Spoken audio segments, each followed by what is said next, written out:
Welcome to another episode of The Blitz. I will be your host, Bryan Greer, and today I will be going over Game 2 of the NBA Finals and recapping the victory by the Cleveland Cavaliers 95-93 in overtime. This game was incredible. If you thought Game 1 was good, Game 2 was even better. The meltdown by the Cleveland Cavaliers at the end of the game, you thought that this was going to be Golden State once again grabbing a victory where they seemed to have lost, but LeBron James was out of this world, leading the Cavaliers to a victory in overtime.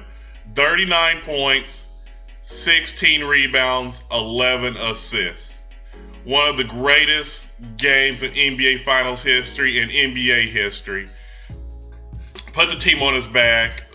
Kyrie Irving, of course, as we know, is out for the season. Did all he could to get this team a victory and succeeded. Even though down the stretch he did make a few very unwise decisions and uncanny turnovers, but just a very legendary game by LeBron. Also, a great game from Delanova, keeping keeping Steph Curry down to 19 points, making, I believe, only 3 shots overall. It was just a very good performance defensively by Matthew Delanova, a.k.a. Deli.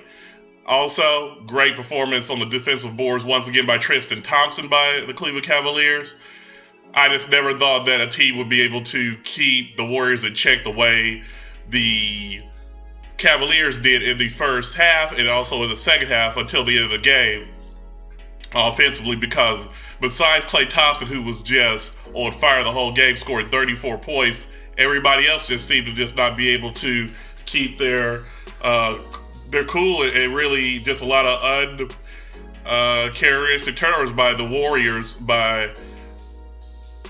It was just, like I said, incredible that the Cavaliers were able to do this, because after Kyrie Irving got hurt, I believe that this series was over with, as most people did. That was not to be, that was not going to happen, because the Cavaliers really came out and just circled the wagons and really came out all the way ready to go. Another great game, like I said, from Deli. Klay Thompson kept the Warriors in the game in the second half all the way to the end, and Steph Curry did make a very crucial play to tie the game going into overtime, where he broke Deli off the dribble, got it right to the hole, layup. Also, great defensive game from Draymond Green. Epic block at the end of the game where you thought that LeBron was going to score to win the game, and he was denied for an epic block by Draymond Green. I believe he had 4 blocks in the game. He wasn't that great offensively, but he was really just clutch down the stretch. Also, Timothy Mozgov for the Cleveland Cavaliers deserves a lot of credit once again.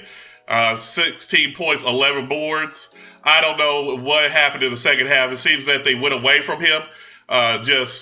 I don't know if he went back to Russia or whatever, because in the second half, he was just MIA. I was about to call an Amber Alert for the Cleveland Cavaliers, because in the first half, he was a monster on the boards, down the paint. LeBron was really getting him the ball like they should be. He is clearly, now that Kyrie Irving is out, their second best player. Also, a shout out to Mr. Yellow, a.k.a. J.R. Smith, once again trying his best to lose the game for the Cavaliers, dribbling the ball off his foot, making a lot of ridiculous shot attempts that were just going for bricks, just really came with a whole lot of nothing, but did make a big 3 in overtime to seal the deal for the Cavaliers. Also, Iman Shumpert looked very pedestrian, only had 4 points in the regulation, but did hit another big 3 in overtime to validate himself and redeem himself. But besides that, both those guys really didn't come and play a whole lot.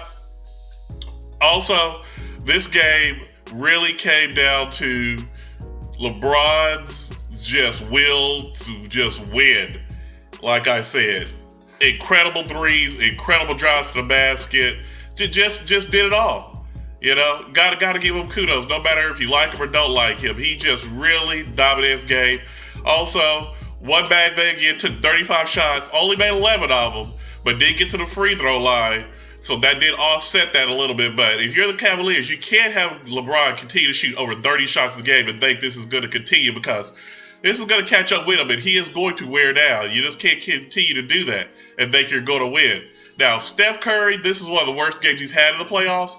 Like I said, he is known to make huge shots and just a clutch shooter, the MVP of the league, but he was just off tonight. I expect him to come back in Game 3 very focused, very motivated. You know, he does not do this very often, you know, just coming out very cold. But you do have to give Dele a lot of credit for the defense on him. He was very just sticking to him like glue up in his jock all game long. So that's something that the Warriors are going to have to make adjustments for. I believe that Steve Kerr also should have got Bogut the ball a few more times down low. I know he's not a big scorer, but you got to get him involved somewhat on the offensive end. Also, you got to get Draymond Green going, because he didn't get his first field goal until the fourth quarter. They've got to include him in the offense, because right now they are just very pedestrian offense. We know them as a high-flying, high-scoring team, up-tempo. In the first two games, they have not been that at all, and that has got to change for them to win the championship, because they're playing at Cleveland's pace, and that's not a good thing, because they've got to get over 100 points and keep it going, because nobody saw that this game would be going to overtime and end overtime with it being under 100 points. That's the kind of pace that Cleveland was, especially without Kyrie Irving now.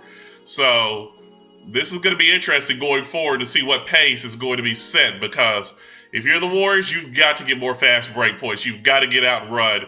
You've got to get wide open threes, because they were shooting a lot of threes that were contested and just bad possessions. Not passing the ball, not getting to the open man.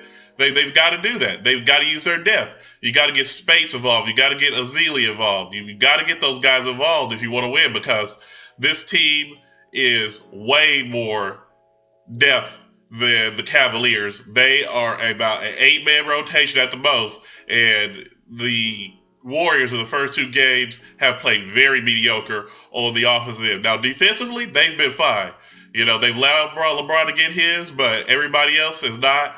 So they have got to get it going on the offensive end, because now going back to Cleveland, LeBron is going to be able to do even more, I believe, because he's going to be on his home court, have the home court advantage. The refs are going to be even more lenient probably with him being in Cleveland. So, like I said, they're going to have to get that offense going. So, incredible first couple of games.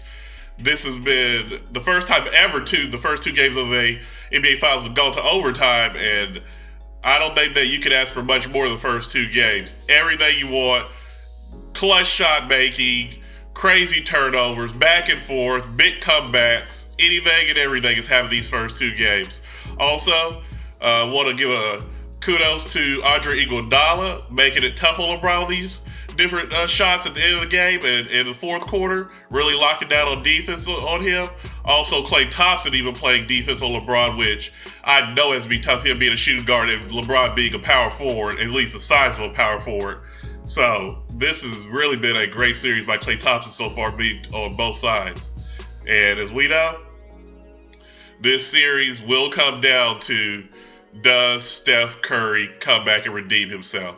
Because in the first two games, he has really not been himself fully. First game, he was better in the second half, but he was still a little off. In the second game, he was just awful. And like I said, if he gets it going, then the Warriors will be in great shape going forward. So kudos, like I said, to the Cavaliers coming back after everything they went through to win game 2, losing Kyrie Irving. As we know, Kevin Love's out for the season, so they're in an okay shape going back home to Cleveland, where they've only lost 2 playoff games, and they're going to make it a series, I believe. I thought that the Warriors were going to actually kind of cruise through and really be able to handle the Cavaliers easily without Kyrie Irving in the lineup, but that was not to be the case tonight. Want to know your guys' opinions about this series? Has it changed now that it's going back to Cleveland? Will the Cavaliers win this series now that they seem to be able to score at will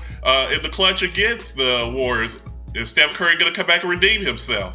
Also, will Klay Thompson continue to be able to shoot lights out like he is? Well, you guys to like this video, also comment, subscribe to Unrivaled Multimedia, as we will be going forward with this series, continued coverage all over it. Take it easy.